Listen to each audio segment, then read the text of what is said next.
Hey, what's going on, guys? The Horror Man back putting a positive spin on The Hills Have Eyes, Part 2.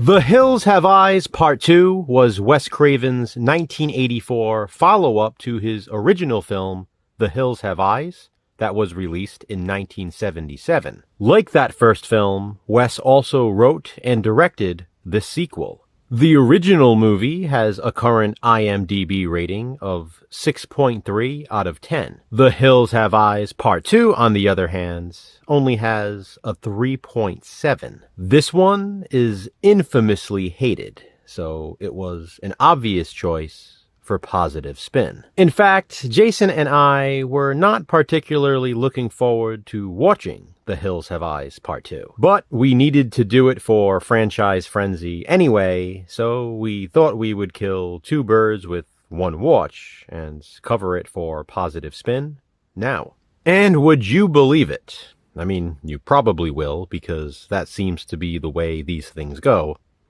Jason and I found out that we actually prefer this sequel to the original. I know that's an unpopular opinion, but it's just the honest-to-God truth. And as Jason said to me as we were watching this, it's not even close. He and I covered the original The Hills Have Eyes during Bravo's Scariest Movie Moments Challenge, so we watched that recently as well. I like it, and Jason does too, but we've never been huge fans of the original.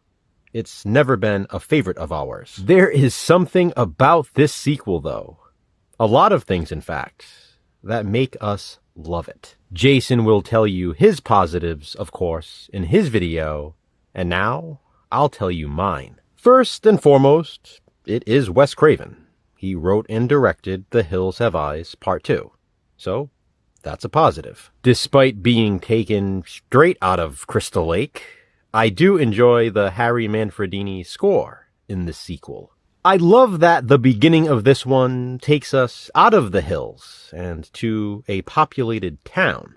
I really like that home invasion scene and the mask the invader wears as he climbs through the window. Robert Houston reprises his role as Bobby from the first film. That's a positive. We also get returning members and survivors of the Cannibal family, of course, including Michael Berryman.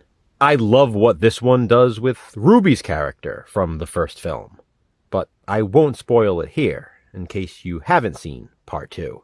Even Beast the dog returns and has that infamous daydream flashback scene that everyone talks about. That's probably the most famous scene from the sequel. Kevin Spirtus from the Subspecies franchise and Friday the 13th Part 7, The New Blood, has a role in this. I like that the main characters, the group of friends, are realistic. They come across as actual friends. It feels genuine and authentic. As a matter of fact, that's one of the reasons why I like this sequel more than the first one. I find myself more invested in these characters. And the movie overall. With these types of characters, The Hills Have Eyes Part 2 feels more like a traditional slasher film with the way it plays out. Obviously, as a huge slasher fan, that's a huge positive for me. I love the mine shafts and all the scenes inside of the house. There is some genuinely funny humor in The Hills Have Eyes Part 2, and we even get some gratuitous nudity, so that's a positive. I really like Reaper. He's an awesome slasher villain, and I love the kills in this sequel. The pacing, in my opinion, is much faster than the first film. This flew by. Jason and I couldn't believe it. This is just a super fun movie overall, and everyone hates it. Go figure. Like I said, I know it's an unpopular opinion, but I like The Hills Have Eyes Part 2 more than The Hills Have Eyes. But you don't have to agree. This is just my positive spin. Be sure to check out Jason's as well to hear his thoughts.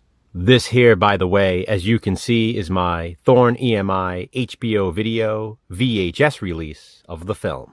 Have you seen The Hills Have Eyes Part 2? If so, what do you think of it? Comment below and let me know. To which hated movie will we next give a positive spin? Check back soon to find out. Until then, thanks for watching, guys. Hit that thumbs up and be kind. Subscribe.